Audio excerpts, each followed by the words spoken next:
Vice President Mike Pence. Like I said before, I don't have a problem with Pence. I can't find anything negative to say about him, unlike Kamala Harris. Let's talk about her. I don't want to make this video too long, but let's talk about Kamala Harris for a minute.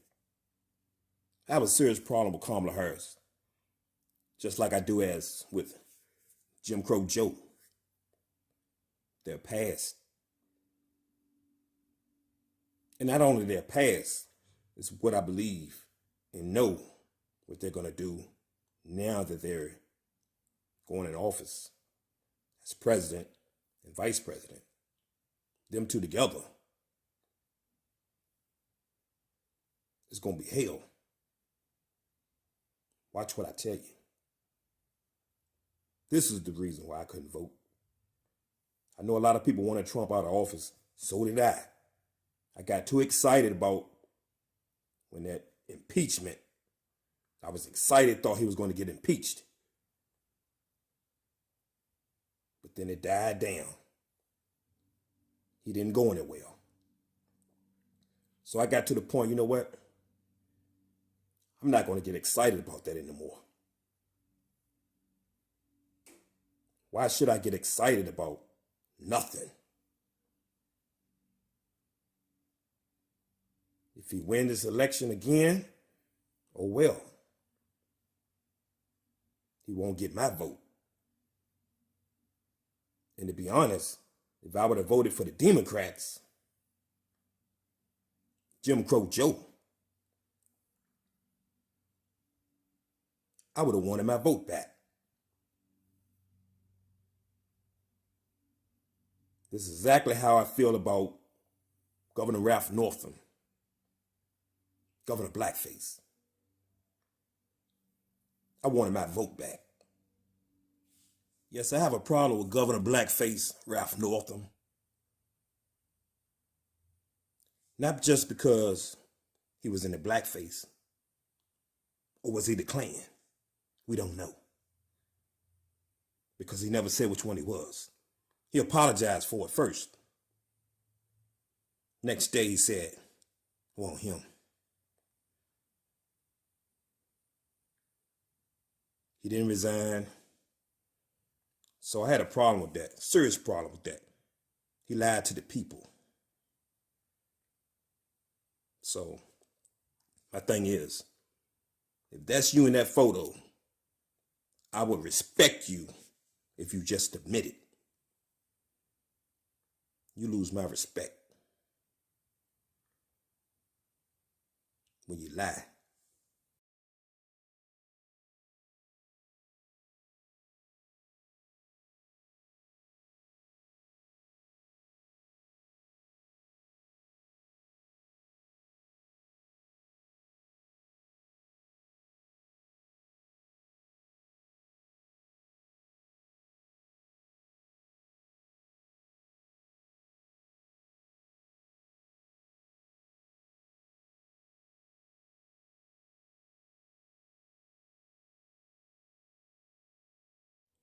I was trying to find the right title for my next video. I didn't want to vote. I'm so done with this election. Some people get mad if you're a Trump supporter, in which I'm not. And some have a problem if you don't vote. You damn if you do, you damn if you don't. People want Trump out of office so desperately because they say he's racist. And Joe Biden also said Trump is the first racist president. But we don't call Joe Biden Jim Crow Joe for nothing. Let that sink in. See me in 2024 when I don't have to figure out who's the lesser of two evils. So with the NFA comes a few things. Number one is going to be mandatory registration. So any item that is on the NFA right now, so if you own a short barrel rifle or a short barrel shotgun or whatever the case may be, it's registered. You have to pay a $200 tax stamp for it. You have to go through an additional background check. It takes anywhere from 6 to 12 months. And that item is publicly registered. So anyone who owns these items, you can go on and do a FOIA request, and you can find out where the item is stored, who owns it, who it's registered to, and what address it can be found at. So they want to make any of these items, so like i.e. your Glock 19 would have to be an NFA item. You'd have to pay $200 just to be able to continue to own it, go through the increased background check, engrave it again, in addition to the engraving that's already on there, then register that publicly for everyone to see. The same would be true for every magazine that you own, which is over 10 rounds. So let's just say you have 3 AR-15 magazines, 30 rounds standard capacity magazines. You'd have to do the exact same thing, get a tax stamp for each of them, engrave them, register them publicly, so that way everyone in America can find out where your magazines are, and know how many you have, how many guns you have, and just what you have within your own home. That's mandatory per the NFA. And that would be, again, per gun and per mag. So think about that. You know, you're an average law-abiding American gun owner who just went out and bought a Glock 19 for home defense. You're talking $800 now. So $200 for this, $200 for each magazine. That's not including the fingerprints that you also have to get. I should point that out. It's not including the additional engraving costs that you're going to have to get for each of these items. Depending on where you live, engraving per NFA standards, which is very specific, costs generally between $20 and $50 per item. So minimum, talking $800 for the Glock 19 that you own that you're going to have to spend if you don't want to have the government, quote unquote, buy back your Glock 19 that they never owned in the first place, and they have absolutely no right to do so under the Second Amendment. They're talking about high capacity magazines. So what they mean by that is that it holds 10 or more rounds, or has the ability to hold 10 or more rounds. So for example, this is a Glock 19, again, the most popular handgun in America. I'm using this for a reason. Just like the AR-15 is the most common rifle in America, this is the most common pistol in America. So in some states, these are actually sold with 10-round mags. However, it has the ability to take high-capacity magazines. Therefore, it would be on their list. So it comes with 15-round magazines, standard from the factory. But again, in some states, it's only sold with 10-round to make it compliant. But since it can hold magazines over 10 rounds, then it would still be an assault weapon according to them. I should also point out that they're trying to say that high-capacity magazines, the manufacture and sale of those would be banned. Well, again, our Glock here comes with 3 magazines from the factory, standard. That's how it comes across the world, not just in America. So they're going to try to ban those. Now we'll get into why that becomes important. These fools want gun control. I'm a law-abiding citizen. I had gun control since the 90s. I never used my gun.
Good fella, about to wrap it up. Thanks for tuning in. Please like, share, and subscribe to my channel, Ultimate Underground Collection, and J Goodfella 56, UUC for life. Yeah!